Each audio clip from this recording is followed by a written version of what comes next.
snow that fell on the savannah. The savannah had always woken to gold, golden grass bending under the wind, golden sun rising like a promise. On this morning, however, the sky wore a strange pale veil. Birds circled but did not sing, and the cattle stood restless, snorting at the air as if they sensed an approaching story they could not read. Io, the son of a herder, noticed the first white speck on his dark skin.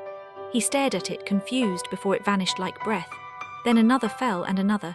The elders lifted their heads in silence as the impossible happened. Snow began to fall on the savannah, soft and silent, as if the land itself was dreaming.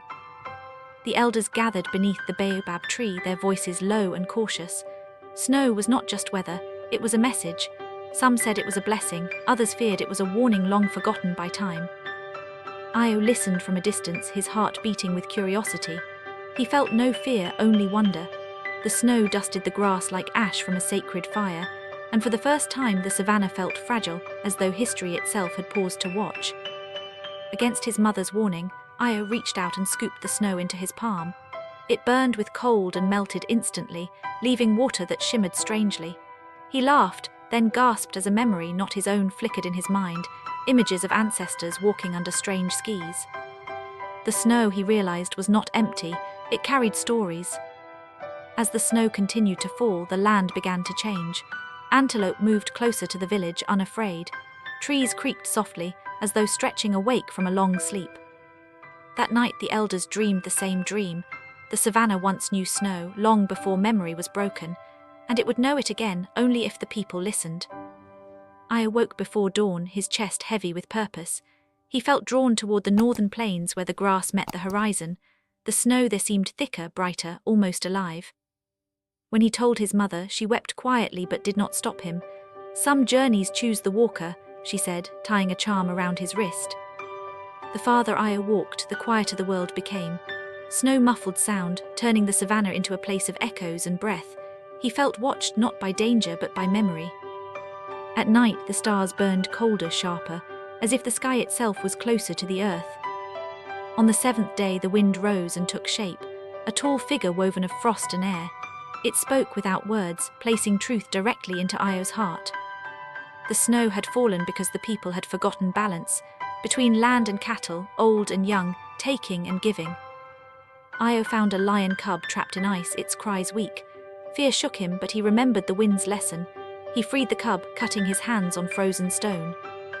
The cub lived, and the snow around them softened as though approving. Food grew scarce as animals struggled to graze beneath snow. The village began to argue, some blaming the elders, others the children, others the sky.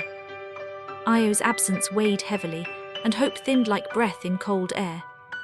Io reached a river frozen solid, something no story had ever told of. Beneath the ice, water still moved, life refusing to stop. He understood then, change did not mean death, only transformation. Beyond the river lay stones marked with symbols glowing faintly under snow.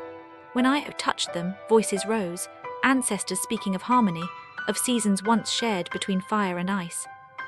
The snow was a reminder, not a curse. Io could stay and learn forever, but the village needed the truth. Knowledge unused was like snow melting unseen. He turned back, carrying stories instead of supplies. The journey back was harder. Storms grew fierce and doubt crept in. Was a child's voice enough to change a people? Each step, however, melted the snow slightly, leaving grass behind. When Io returned, the village was split. Some wanted to migrate south, others to pray, others to fight the unknown.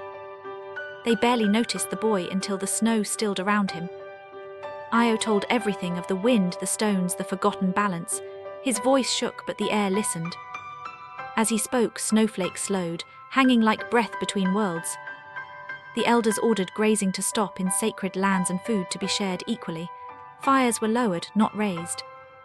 That night the snow fell lighter.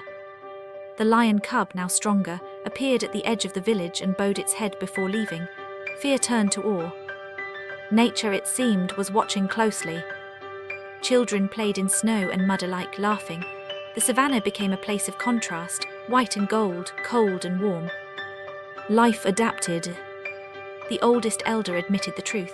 Past generations had broken old laws of balance. The snow was a memory made visible. Silence followed, then understanding. Gradually the snow melted, not suddenly but gently. Rivers flowed again, richer than before. The land seemed relieved. Io did not become king or chief. He became a listener, one who remembered when others forgot. Wisdom he learned did not shout. One final snowfall came, light as blessing. The people did not fear it. They welcomed it, then watched it go. The elders began teaching children the old stories again, adding the new one. The day snow fell on the savannah. Memory became protection. Grass grew thicker, animals returned, and balance slowly healed. The land bore scars but also strength. Change had passed, leaving wisdom behind. Years later, Io, now grown, looked at the sky and smiled. The savannah shimmered gold beneath it. Snow had fallen once, not to destroy but to remind, and the land at last remembered itself.